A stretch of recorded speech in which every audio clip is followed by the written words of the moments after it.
নমস্কার, আপনাদের সঙ্গে আমি দীপায়ন বাকশ্রুতির ইউটিউব চ্যানেলে সকলকে আন্তরিক শুভেচ্ছা এবং অভিনন্দন জ্ঞাপন করি। প্রেতের প্রতীক্ষা দুটো পর্বে এই শ্রুতি ভাষ্য আপনাদের সামনে উপস্থাপিত হবে দুটি সপ্তাহে। এই সপ্তাহে প্রথম পর্ব এবং এই কাহিনীর উপজীব্য বিষয়ে একাধারে একটি ত্রিকোণ প্রেমেরও আভাস আছে এবং অন্যদিকে জাতিস্বরের কাহিনীরও একটি সুপ্রযুক্ত প্রজ্জ্বল ভাবনা নিহিত আছে। অভিক এবং মিতা এবং মিতার বোন নিতা।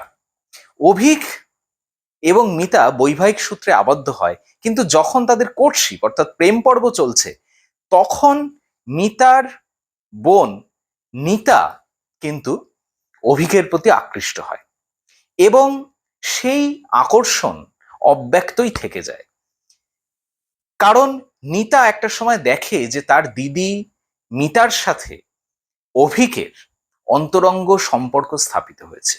সে কিন্তু সেই সম্পর্ক বিনষ্ট করে নিজে তার প্রেমাস্পদকে লাভ করতে চায়নি। প্রেমের মূল্যে, প্রেমের ত্যাগের মূল্যে সে অভিককে ছেড়ে দিয়েছে মিতার কাছে।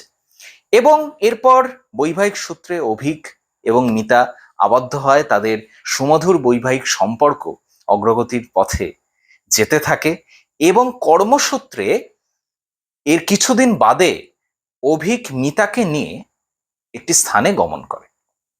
সেখানে একটি বাড়িতে তারা ওঠে।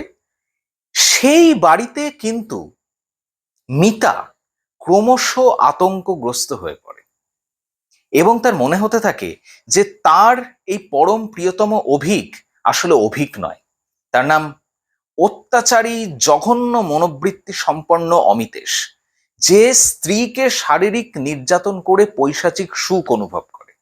এবং সেও মিতা নয়, সে আসলে লতা। এবং সমগ্র বাড়ি, সমগ্র পরিবেশ তার অত্যন্ত চেনা চেনা মনে হতে থাকে। জাতিস্বরের কাহিনী তো। সুতরাং এই বিষয়টায় কিন্তু অভিকও অবাক হয়ে যায় এবং মিতার শরীরেও ছোট ছোট পরিবর্তন দেখা দিতে থাকে। তার বুকের বাঁদিকে একটি জরুল দেখা দিতে থাকে, তার চিবুকে একটি তিল প্রত্যক্ষীভূত হয়।